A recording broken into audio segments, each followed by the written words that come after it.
There's an old African proverb that states, if you want to go fast, go alone. But if you want to go far, go together.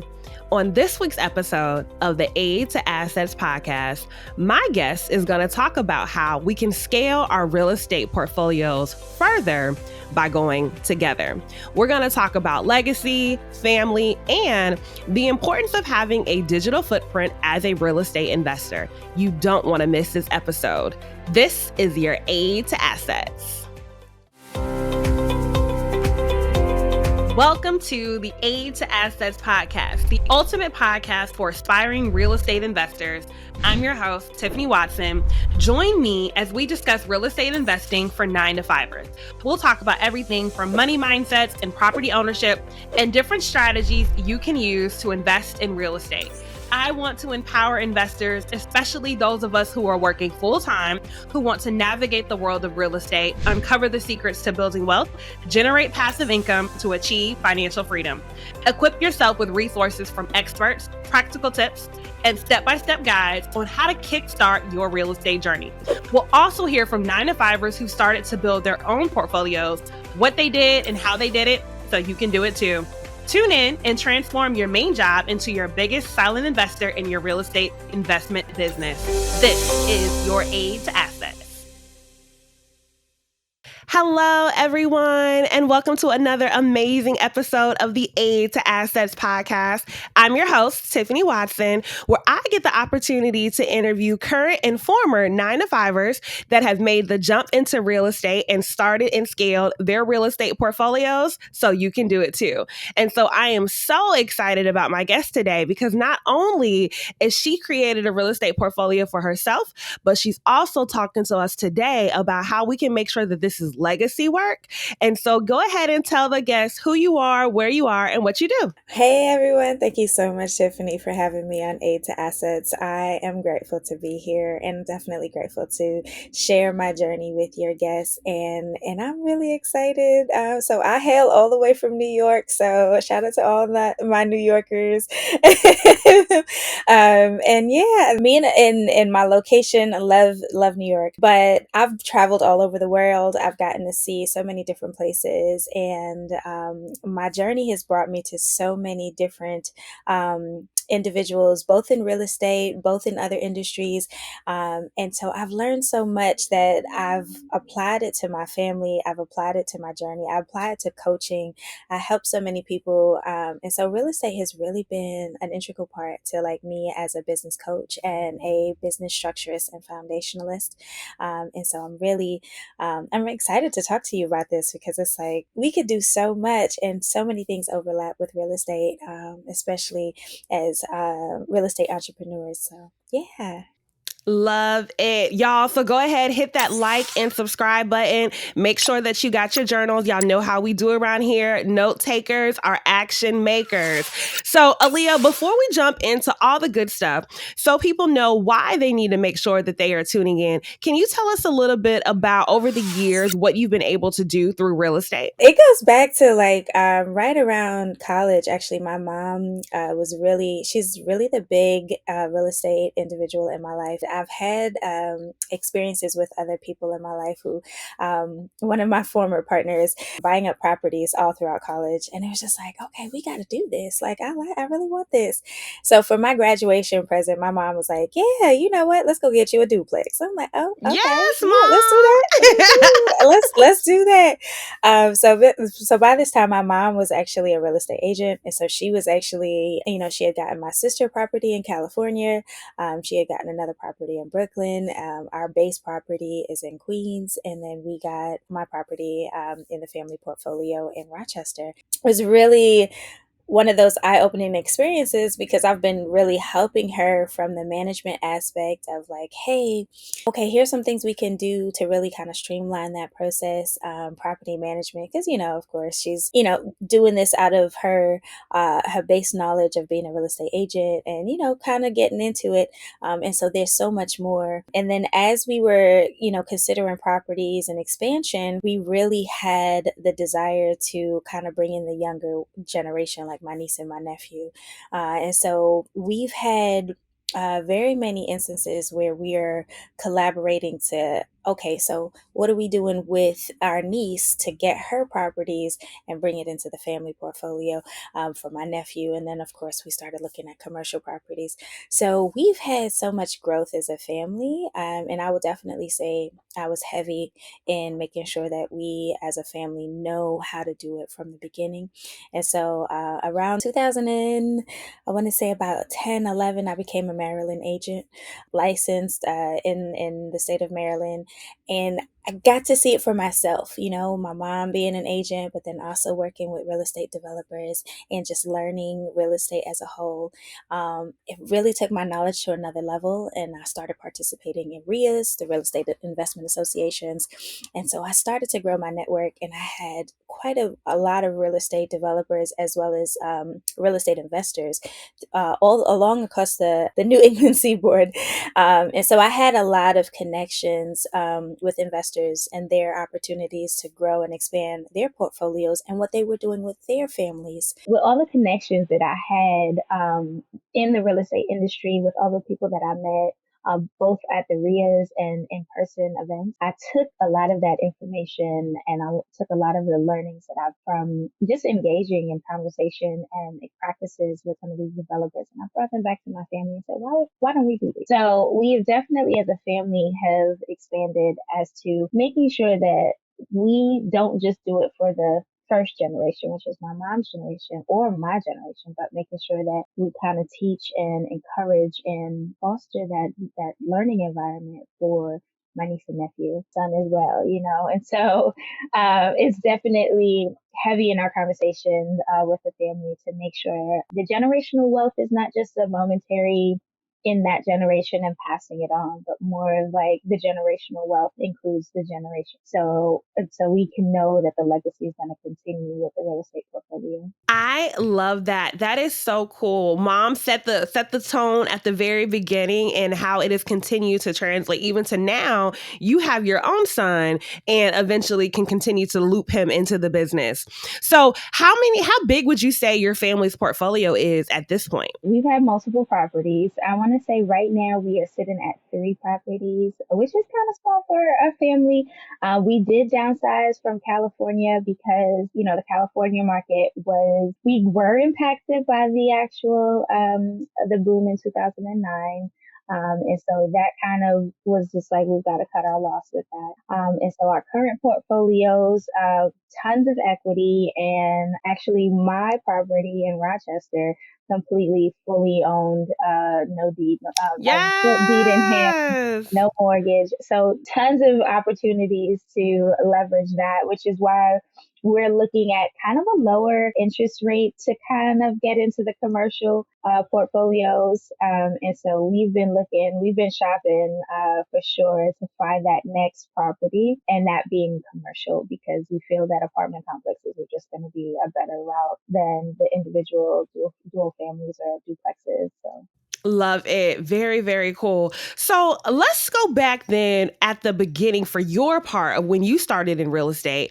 Your mom said she's going to buy you a duplex.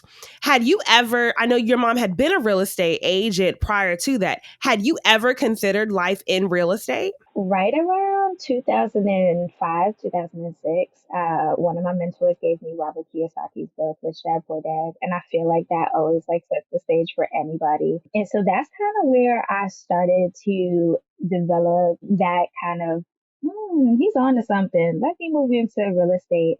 And when I did that, it was starting to look like, okay, no, why didn't we do this sooner?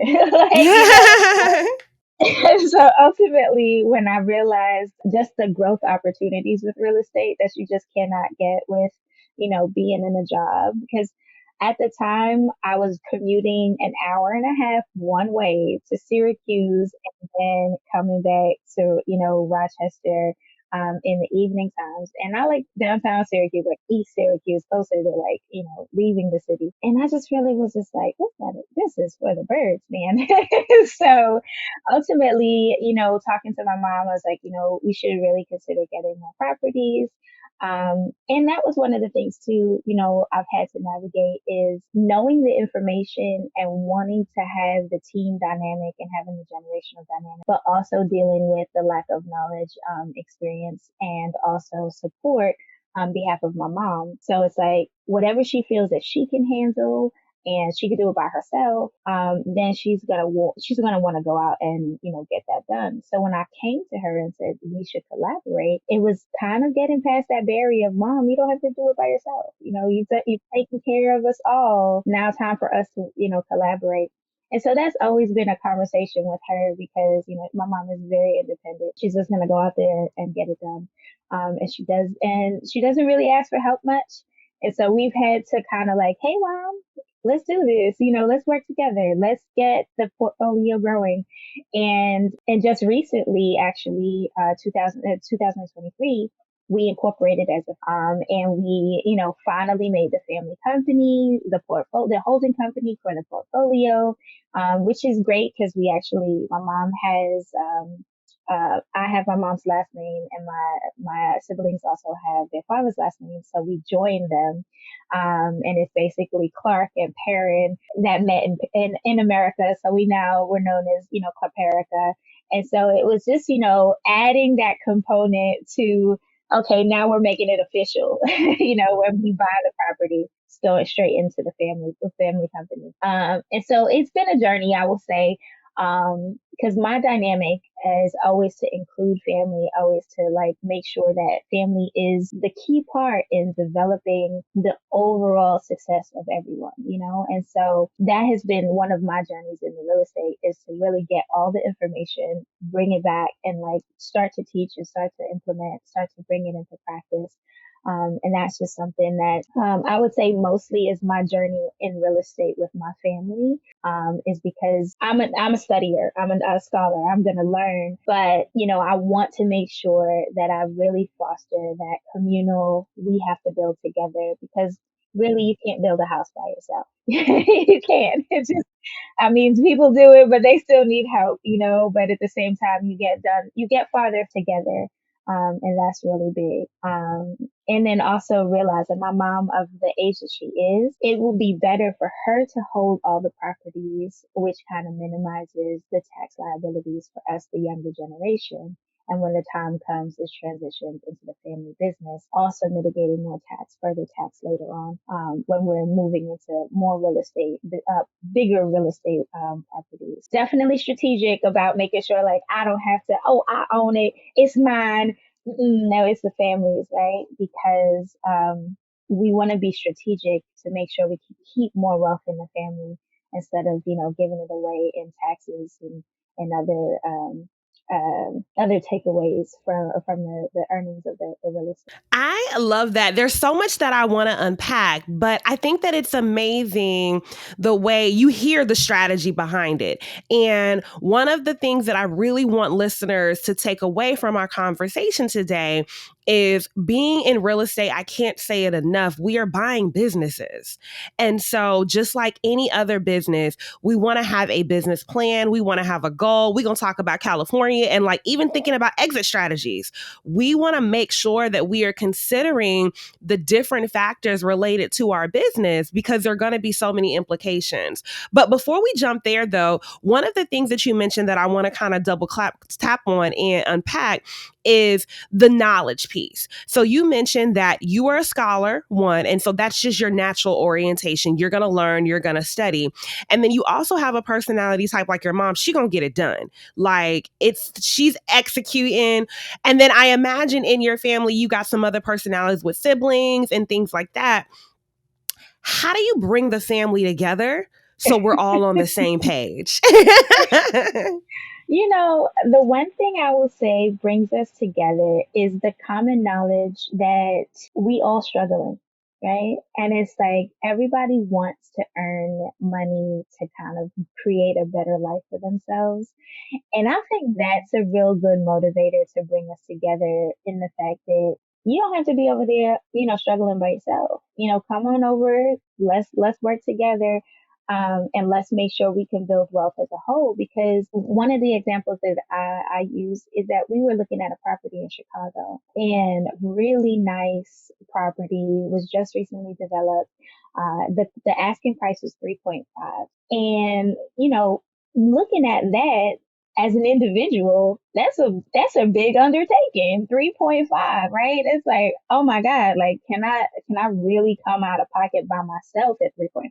And so when we started to talk about it, and I said, listen, there's three of us, and I'm sorry, there's four of us, and we can literally say, okay, let's go ahead and consider 4 divided by 3.5, and then we also get funding that way.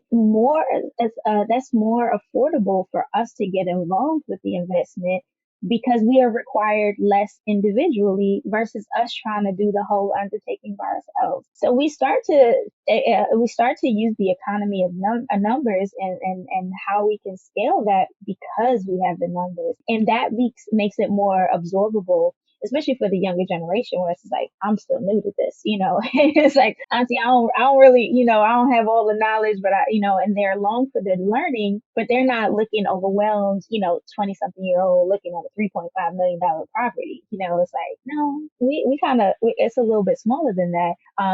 And so when the cash flow, and we started to, again, calculate the numbers together, how much does that mean that we can make?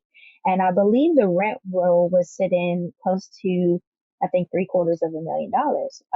And we were like, wow, that's a good number over a year's time, given putting money back into the organization. I'm like, okay, so that's $600,000 that we could pretty much split amongst. I'm sorry, but is your job paying you that much? Is your job gonna, even if we split it, you still making a little bit more than what your job, and you don't have to work as hard. So one of the things that kind of brings us all together is knowing that as a team and as a collective, we can achieve so much more, because each individual part of involvement, it requires less, but still enough to uplift the whole entire the collective. And so that's been a way in which to bring things together, bring the collective together to discuss numbers. Okay, when you break it down, if we're all taking home $75,000 a year, it's so much more it's appetizing to them. It's like, okay, so, versus you trying to think of $3.5 million to take the whole pot, right? So, and then it's just really building on that and saying, okay, if we do it for 3.5, we leverage that asset, then we can also, apply that, use that as collateral to move into another property. We can use the cash value on that. We can also use the actual earnings from that and to put it towards another investment. So now that 75 can turn into a little bit more than that. And so when we start to talk about it, it seems more attainable because the collective is evolved. And if it wasn't that, it's so harder, because it's like, yeah, you look at that 3.5 and that's all you see. You don't see, it's like, how am I gonna come up with $3.5 million?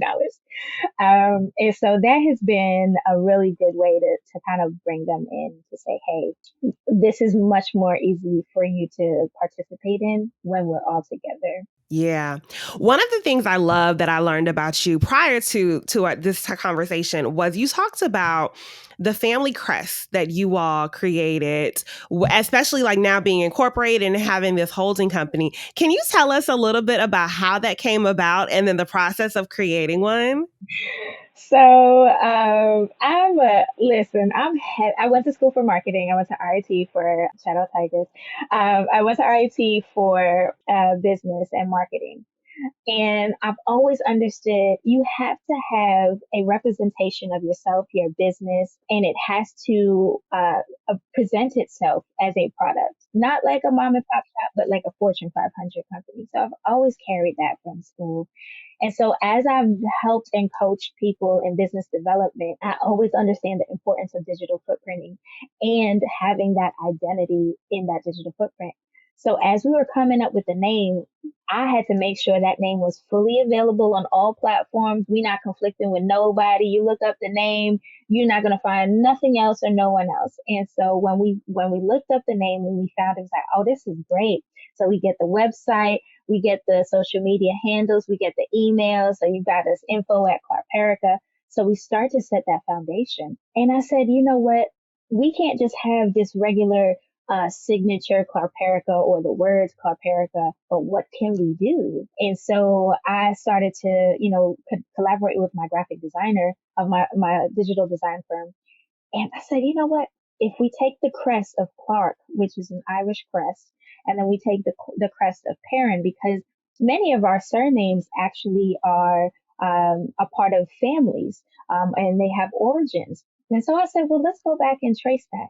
And so we had the Perrin family crest, or lineage crest, and we just overlapped them and we brought them together. We found common components between the actual crest representing each family to make the new family technically, because we are bringing Clarke and Perrin together, and that's what brings us to Clarke. And so I said, you know what? This represents us, because now we can put this stamp on everything. And now, when the business grows, they will see that that's our signia, that's our crest. And I felt that that was a better representation of a family business, because it's like we are literally merging families, but also now merging bloodlines. And so I said, well, listen, it's more than just having a logo, but what is significant? What is something we can pass on to the generations, and they know that they're a part of the Clarke family. They are also a part of the Clarke business, right? And so it only made sense, since we had all of the digital footprint, to just bring the families together in the crest form. And I absolutely love it, because it looks so regal and royal when you have this official family line. And yeah, it's it's just applying all of what I do for business and bringing it to the family. So that's how it came about. I love that. And I think that it's so cool, because when we talk about creating this legacy and we talk about bringing people in, symbols matter, right? And so having that symbol that people are rallying around, that they understand this is what I'm a part of, any way that we can continue to exemplify that in our own businesses, it just makes it stronger. And oftentimes we see the things that other businesses do, but we don't technically understand just how significant they are. And so I'm curious, when you think about the marketing piece in general for newer real estate investors, one thing that I hear is like, well, I just got a couple properties, like it's not a big deal. What do you believe is the significance of doing this from the beginning, instead of that, oh, well, if I ever was to become, this big portfolio, or, this big real estate firm, then maybe. What's the significance of starting that early? So it's almost like you're writing your history from the beginning, right? You know where the story is going to end. And so when you kind of, go with the flow of it, you're reactive. You don't really know how far you can grow. But if you know from the business, from the beginning, like for instance, our family, we're like, this is going to pass down and transcend us as, the current holders of the company. What do we want to have that legacy represent longer than 100 years from now, right? So now it's like we have to really, from the foundation, start it as we are going to grow that big. And so when real estate agents are like, I'm just getting started, and they just pick a random name, and then they just, oh, well, I'm just going to get this, they're not necessarily projecting their success as to being long-term investors that are going to have, holdings or portfolios or even expansiveness. And then when the time comes, and they are ready to expand, and they are ready to actually move into a larger portfolio, their foundation is rocky. Because now when people are like, well, who are you? What are you doing? And they start to look for you. You don't have the things established. You don't have the website. You don't have the social media presence. You now are trying to scramble at building that, because it was secondary or not even a thought.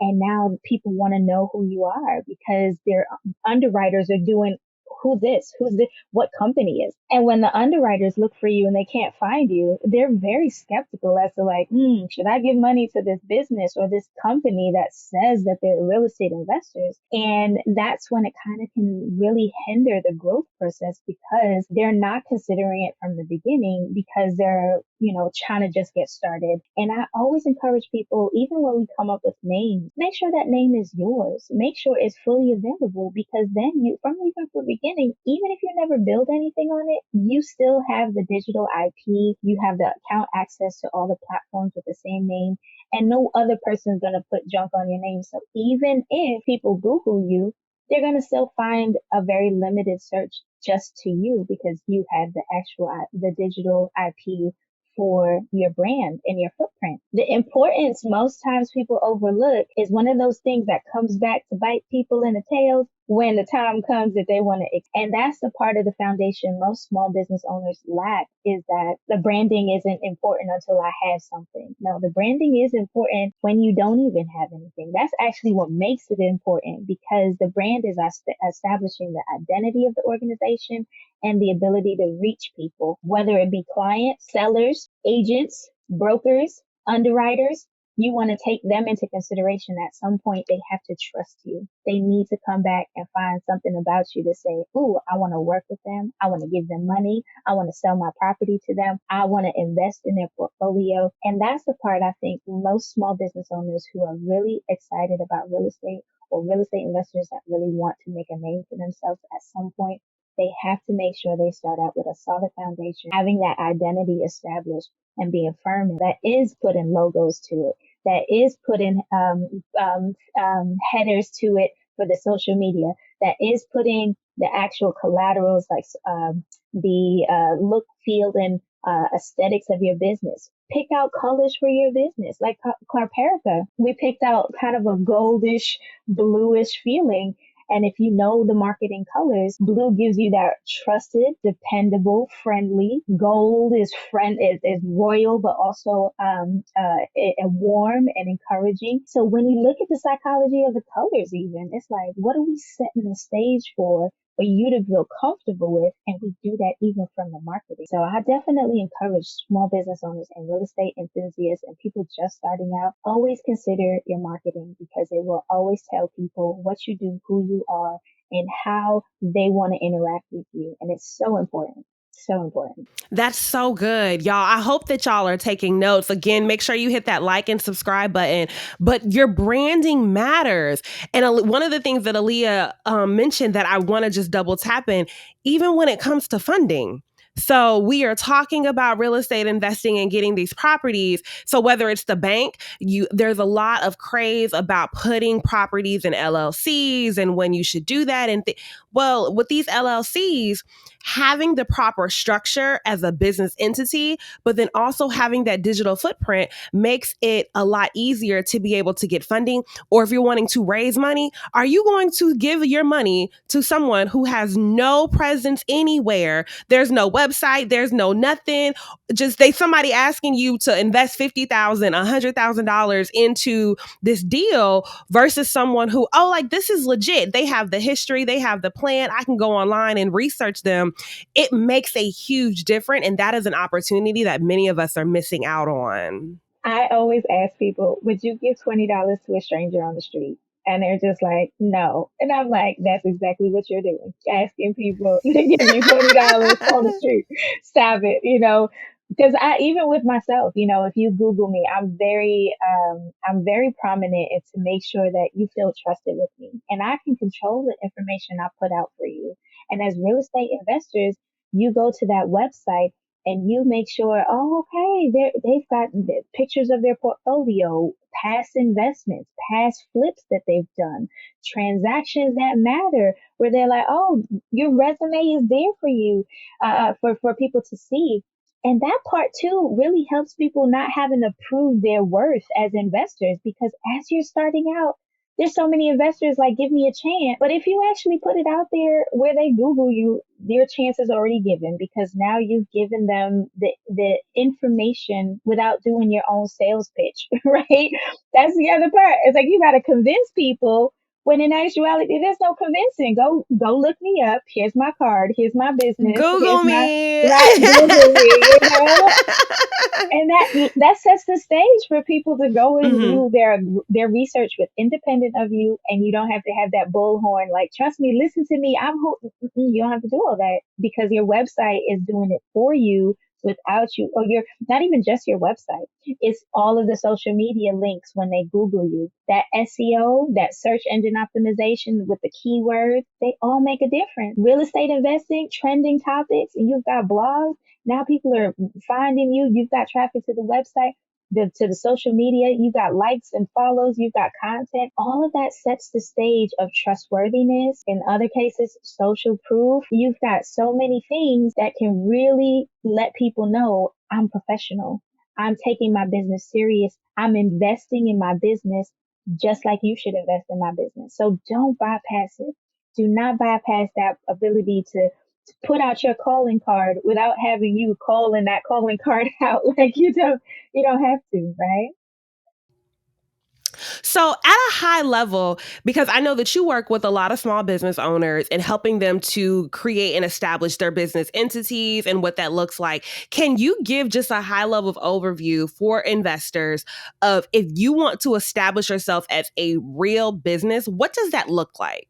If you want to establish yourself as a real business, I actually have a product called the Name Incubator. And what that does, it actually allows you to take into consideration all the keywords you want your clients to look, feel, and experience with your brand, with your product. And some of the things that's overlooked when people are building their foundation is establishing their mission, their vision, their values, their actual strategic objectives that goes with their mission, vision, and values. And that's the part where most people, they don't think about it. It was like, oh, I need a mission statement. I have a vision statement. What are you trying to do? Where are you trying to go? Where do you want people to go with you? And that's another thing that really sets the tone for giving you the direction outside from your operating agreement or your articles of incorporation. But what exactly is your purpose of being in business? Why do you want to be in business? What are you doing it for? Who are you doing it for? Setting that stage creates keywords that you could put in your name. And so at the end of my name incubator, usually everybody is one, findable, only people that have that exclusive name. And then they also have their tagline based off of the words that they chose to really create. Like I told you, Clarke, right? It's like, why Clarke? But at the same time, the Clarks and the parents met in America. Like now we have our tagline. And that's something too, is like, Nike, just do it, right? But at the same time, when we establish that, it is tied into our mission, our vision, our values, our objectives, our tactical actions that are going to need to be taken. And it really sets the stage for you to do business planning, to plan out where you're going. It's like if I'm traveling from California to New York, I need a map. And establishing those things from the foundation is your map so that you can have checkpoints like, ooh, I reached Texas. I've got milestones, and that allows you, okay, by quarter four of 2025, I'm going to be X amount of dollars, X amount of investment. And that's just because you're planning it out based off of your mission, based off of your values, based off of your vision. This is why it's really important when you're developing your foundation, you really take the time to establish the things that are going to really have the long-term impact over the business as a whole. And that's the part I see that most small business owners are missing, is that because they're reactionary, they just want to get started. They got pumped up and now they want to get in the business. They don't take that time to establish the why that keeps them going, the who, that continues to motivate them, to house as to, okay, how am I going to be adding value to these lives? How am I going to be adding value to my family? And those things are really important, because when it going gets tough and you're not getting funding, or, the market is slow, or the interest rates are high as we find ourselves, are you leaving the business, or are you pivoting, or are you actually hunkering down on even more on why you're even in business? And so I really encourage small business owners to get focused. Why are they doing it? Who are they doing it for? what do they need to do to reach those who's and whys? How are they connecting to their clients? Because once they can establish that framework, then it gives them even more drive and motivation because it's a constant reminder of why they're actually in business. They can take pride in their organization. Their elevator pitch, oh, super easy because they literally know their business so ins and outs as to this is who I am, right? Those are some of the things I would say would really help the foundation development for small business owners and real estate investors who really want to get started, establishing a solid foundation. And the part of establishing a foundation, I'll give this example. You either build a foundation that's strong enough for a shack, got hold in it, can't really support the shack, or you build a deep foundation, solid foundation, hard concrete foundation, and now you know you can build a skyscraper. That's the difference of really where people are going to try to go as business owners. Are you building a shack foundation or a skyscraper foundation? And you know, if it's a skyscraper, it's got to be deep. It's got to be solid. It's got to be full iron proof. Like, you have to make sure it's solid. But that foundation matters, how strong and how high and how tall you can build and scale your organization. I love it. We building empires around here. So we need these strong, deep, solid foundations because we are not in this to play small. I love that. Now, let's pivot a little bit because you kind of hinted on this just a moment ago when you talked about when it gets tough and you got to make some decisions. And for many, it's either I'm going to quit or I'm going to pivot. And typically what we see is the people that quit are the people that don't have the deep enough whys and understandings. And not saying that there isn't a time to just say, actually, I need to do something else, because that is still a pivot.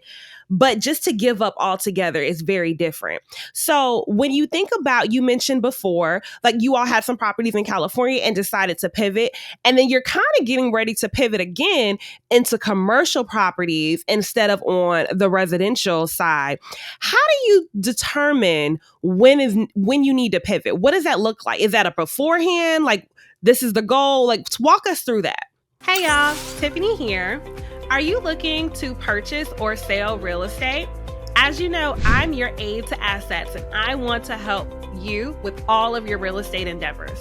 Whether you're local here like me in the Fayetteville, North Carolina area, I can then help you purchase or sell your next property. If you're looking to purchase or sell outside of North Carolina, let me know too. I can still help you. I have a team of agents all over the country that I can connect you with to partner on your next deal. Let's get to the closing table, y'all. We buy our way to wealth, whether that's buying right or selling better.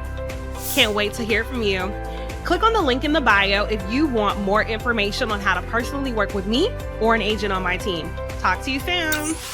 So one of the things that I would say is, what are your numbers? Numbers don't lie. If you don't know your numerical analysis of your properties, your portfolio, your business, you're blindly either losing, bleeding, or, just not knowing how, if you could actually gain more profit. And so when you actually look at California, for instance, when it was purchased, it was at subprime. Of course, you see the change of events, and it's like, okay, I'm not making any money at this point.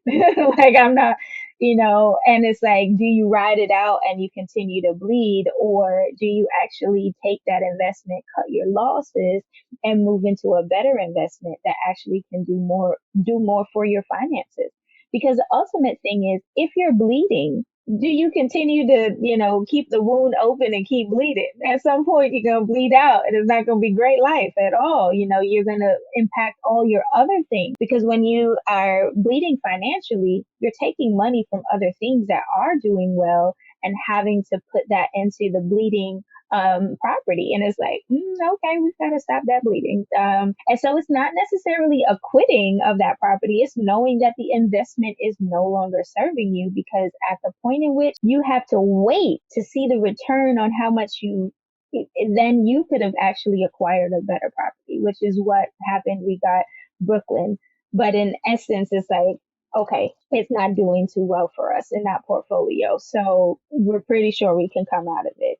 And thankfully, we came out of it and we didn't have too much of a loss. But it's good that we did, because the market also shifted. And so we didn't, the area to which wasn't actually performing as great as it should have been. And so rentals or finding rentals, was also one of the tough spots as well, because we technically needed somebody to get in there to cover the mortgage, or else we would have Right. been Mm-hmm. paying them to live for us. And so that's kind of where it's like the numbers don't lie. Listen to the numbers. The numbers will tell you if this no longer serving you, or if it's a good investment. Moving into commercial, is expanding the opportunity of, okay, so we've got 4 people, we've got 2 other family members as well. Can we do a duplex? Man, that still, kind of gives us more to play with. Or do we do commercial, and that allows us leverageability of collaterals to then do more investment? And it's not necessarily that the numbers are there. Of course, we do look at the numbers of the actual the performing, but more of like, how do we scale with real estate? Because the real estate can only go but so high, right? You can only raise the rent but so high every month. So it's like, if you have 2 properties and you may have gone up maybe $100 in rent, that's about it right there. You can't really go farther than that. But if I had 30 units and I went up $100, okay, them numbers is looking, a little better. And now we can actually do more for the collective. And so when we realize that some of these properties in different states, they are equivalent to you buying a single family mansion in Georgia or New York. Listen, I'm like, come on. we were looking at Chicago, and I'm like, people that live in Chicago and people got to rent, but the property was lit out. There was the last property we looked at. It was about 6.5, and it had about 40, I think 42, 46 units. And I was like, that's not bad. And I was like, the owner had it for a long time. The owner's really trying to move out. So I'm like, okay, this is their way of getting out. But the same for me, 6.5, 42 units, that's significantly more cash flow for the business to actually reinvest and get more properties in the portfolio. Especially it came with the property management. That's another reason why. Oh, wow. So that's where it's just like, okay, well, we just have to own the building versus being property managers, because that's the other part too. When you're coming into these duplexes and you're coming into single family or just a smaller portfolio, most times you're doing the management. Most times you're not really going into looking to get a property manager for a small property, because it's going to cut into your profit. But at 42 units that's already been managed by a property management company, they've already gotten their share. You already got the numbers that shows their shares, and then you get the final cash flow net value to you, and it still looks good. Oh, absolutely. I want to keep you in place, and I don't have to be, going out changing, change or making and supporting the tenant. So that also makes it more appetizing too, is, do we accumulate smaller properties to which then we have to find or be the property manager, or do we actually acquire properties that already have that in place, already have numbers, already have tenants that, are sitting at 85 to 90% occupancy? Those are things where it's just like, okay, those are better numbers and less of a headache. It's a different kind of headache, I would say. It's not a fair. But it just, the numbers, they make sense when you actually consider, how long do we want to have this portfolio? How many people are we supporting with this? And like I said, it being a family business, the numbers have to support the family. So yeah, we've got to think a little larger than just a single duplex for like one person who would just be okay with having a few of those. But yeah, apartment complexes and commercial mix is so much more appetizing as a collective because of its ability to support the overall mission of the business, which is to support the family and extend the wealth for the generation. One of the things that I love about what you just said, and listeners, y'all, I really want y'all to hear this, because she said 6.5 like it was nothing. Like that was just a drop in the bucket. And so like I was like, let me get my calculator real quick. But I love it. I'm here for it. Like, if you don't have friends that make you dream bigger, you need some different friends. And so that right there. Like I was like, shit. So for real, y'all, like my calculator, real talk right here. But 6.5 million at 42 units, that's a little over 154,000 per unit. So where y'all getting $150,000 houses at? And granted, I know it's a couple. Stop. Don't be in my comments. I'm from the South. It's possible. However, it's a lot of work because it's probably gonna need some work in order to get it. And except my Louisiana people, don't be in my comments, Louisiana. But generally speaking, across the general 50 states, like 154,000 for a place. And one of the things that is huge that you just mentioned, often when we're starting out and we're in these single family homes, you know, we love a good multifamily, that 2 to 4 unit. I tell y'all regularly, why buy one door when you can buy 4 in the same process? However, you just mentioned you have these apartment complexes that the property managers, especially when you have these established ones, you can see the numbers. So you know how much rents have been charging. You know what the income that they've been putting in here. You know how much the property manager has been making. You know what the final profit is going to be after all cap expenses are taken care of. This is also less work. When you're talking bigger numbers, you have more money to share. And so you can't, 8-10% that you give with the property manager, you feel it a lot more when you got 3 doors and they're managing that for you. When you managing 42 for me though, it don't really matter as much. And it is way less work because again, I am buying a business. This is my employee. The property management company works for me. And so this is how we scale. And I really want people to hear you when you say that we're not doing this to give ourselves another job. None of us need another job. Oh my God. The job that you should have is just looking at numbers. Like, hello, you should just, it comes across your emails. Okay, does this work? Okay, that works. Oh, I'll send over a yes. Looking at numbers and raising money. Like that's where I want to get. That's the goal. I want to get to the point where I'm analyzing deals and raising money. That's what I got to do all day. That's it.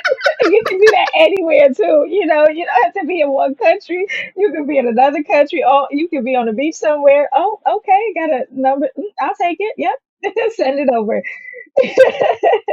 That is so good. The part that I will say, and I really appreciate you saying, if you don't have friends that make you dream big, you need new friends. And that's the part I want to say. Why 6.5 to me, I'm around people who are buying up 20, 30, $40 million deals, businesses, and real estate. And the way they talk about that is just simply, 42 million. Okay.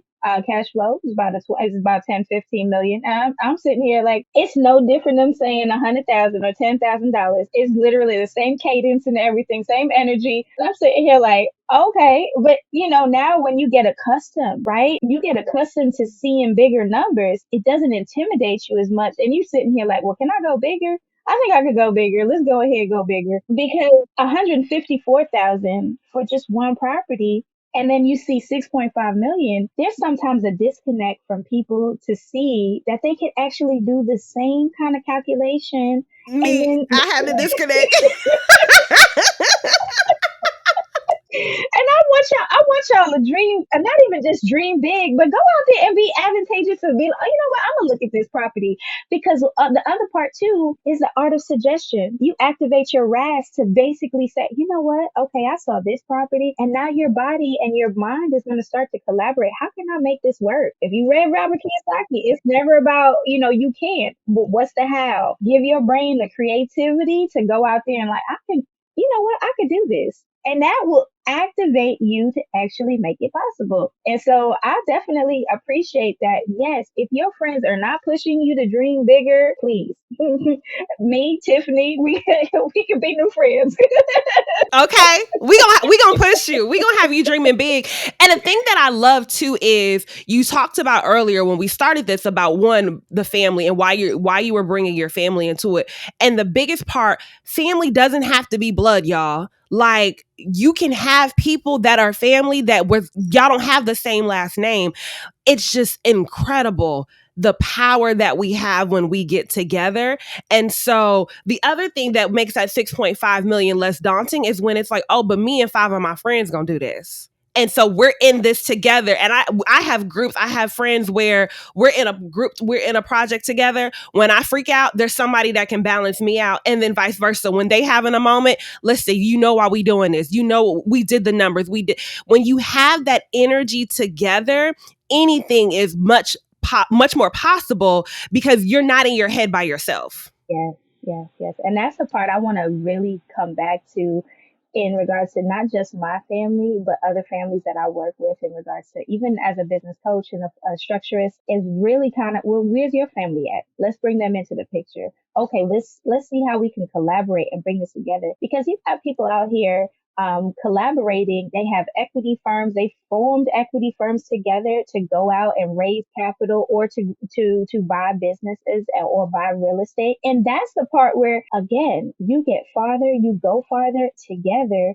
And it's so much more profitable to actually collaborate and and imagine, Tiffany, you and I, we talked offline. It's like, okay, I got something over here for you. You want to come, you come on over. Because honestly, that's the best way to do it. You want to be successful. You have to be successful with a team. You have to be successful with actual partners and people that are going to that think just like you. And so absolutely, it's really important that we as a community, we start getting back to communitying with our finances and our economy to really help. And I definitely love Dr. Claude Anderson in Powernomics when he gives us that blueprint to really then, okay, this is how we can come together with our finances and our investments. And this is how we can influence change in our communities. And that I think is really important is you start at home and what happens and nourishes and grows at home, you take it outward, bring it to your community, make that home and our homes start to expand. And now all of a sudden we're one big family doing the same thing, getting that bag, getting that money, getting those properties, rolling up all kinds of investments. And we're doing it collectively, growing our own collective economy. So yeah. Community is everything. Love it. Love it. Okay. So now before we get out of here, we got to tell people about your offering, your program, the coaching that you do. If y'all haven't already learned, Alleah is amazing and can help out in so many ways. So tell them a little bit about your company and how you support small business owners.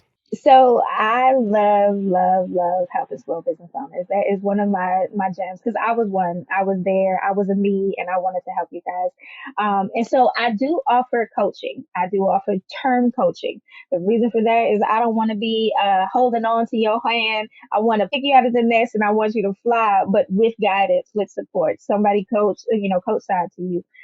So I do offer business coaching, business development coaching. And it's not a one-all, you just come to me and I'm your only coach. No, I get you ready so that you can actually have the conversations with your next coach. I set the foundation for you and also for your business. I do offer a full service digital design firm where we actually help you build out your entire digital footprint. And I mean, you don't even have to lift a finger, but, enter to join the Zoom when we turn it over to you via a party.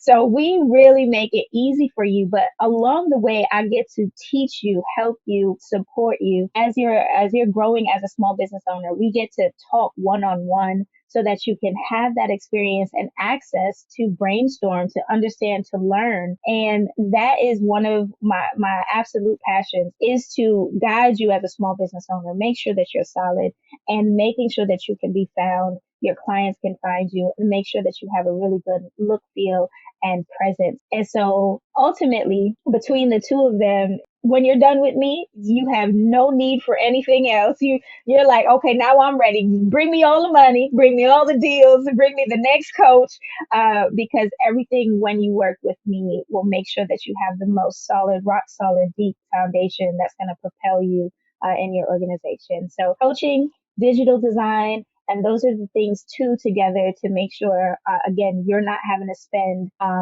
decisions to figure out, what do I have to do? No, we did it all for you. We put it in one big package so that you can really get all of it done and feel the support, learn along the way, and then know why you need to actually do the things that you have to do during our coaching time, as well as when we're creating that digital footprint. So that is what I offer and how I support the community as a whole, the real estate investors, any business person. If you don't have your digital footprint, let's talk about it. If you really need to set up that foundation, let's talk about it. Because I want y'all to win from the beginning. Absolutely. And y'all, I just have to say, one of my favorite things about this program, if you all decide to do it, is the Zoom unveiling party.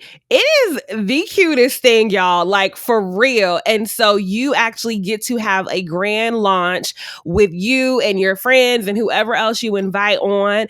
And it unveils your website, your social media. And so if you are someone who you know you need to get a digital presence out in the world, we know we are in a digital age. And so if you're not online, you're not here, period. Like that's just, it is what it is.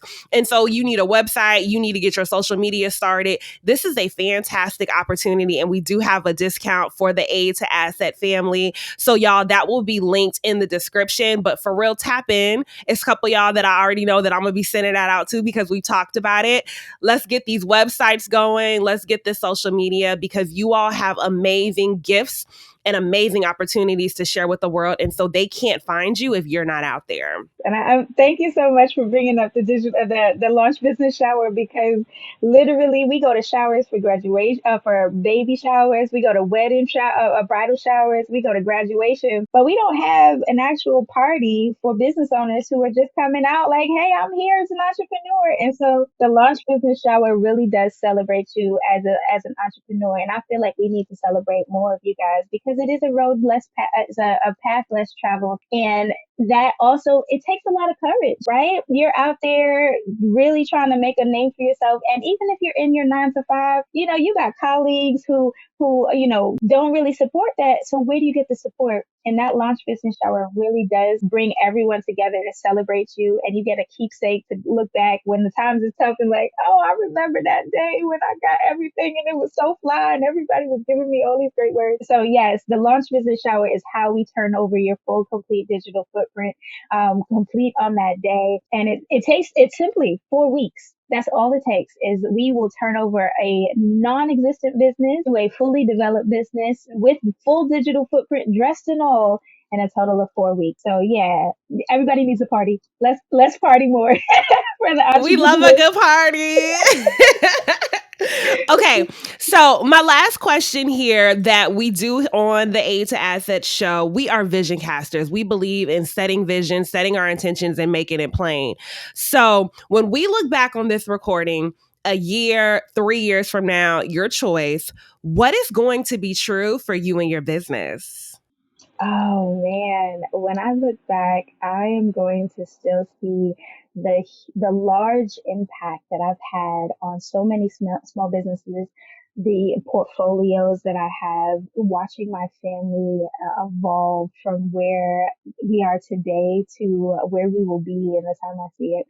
Just that perpetual connection to growth and community. And so looking back, I'm definitely going to admire how much I want to say my tentacles have reached and how much the business the influence of community and business has expanded, and just seeing all of the people that have been impacted on a growth opportunity for their businesses, their portfolios, whether it be for businesses or real estate. That's going to be really something my business is going to kind of etch in history. And so I'm looking forward to that because I'm pretty sure my camp is going to be pretty large. Me and you might have a few businesses together Come as a on. partnership. So yeah, I'm looking, I would definitely, I'm going to appreciate just the remnants of just seeing how much growth started and then how much it has expanded since. I love it. I absolutely love it. Alleah, thank you so much for coming on the show. This has been such a marvelous conversation. Thank you so much for having me, Tiffany. Oh my God, I love your podcast. Y'all, make sure y'all like, share, and follow. If y'all haven't already, make sure you put some comments below because Tiffany is doing her thing. I will tell you this. I appreciate really great podcasters and really great podcasts, and this is one of them. So if you haven't shared this with your friends, go ahead and share the whole link and that's another thing too. She's got her digital footprint on. Listen, when I sat here and I was like, Aid to Assets is everywhere. You can't get confused. You Google it, you got it. I'm like, yes, you. And we didn't even know each other, guys. We didn't meet each other. And I sat here and was like, yes, it's happening. So y'all are in really great hands. make sure y'all tell your friends.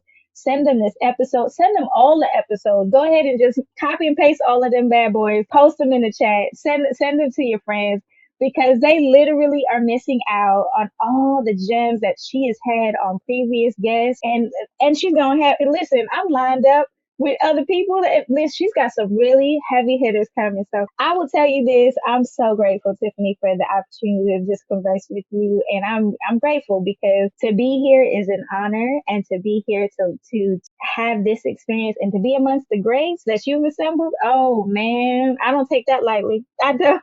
So thank you so much for having me. And even thank you for creating this, because this community, we need this. We need the access to it. If you're a 9-to-5er, if you're an entrepreneur, you're an enthusiast, this is a aid to your assets. Please go ahead and make sure you continue to follow, share, and bring more people to the community so that they can get aids to their assets. Because that's all that's here is aids for you guys. And y'all gonna get them assets. Make sure y'all report back.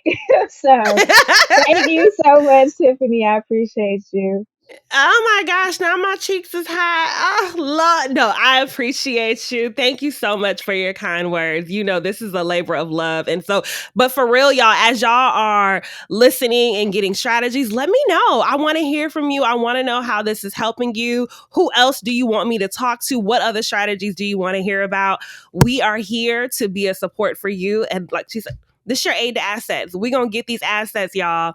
So as always, this is another amazing episode of the Aid to Assets podcast. I'll see you at the closing table. Bye.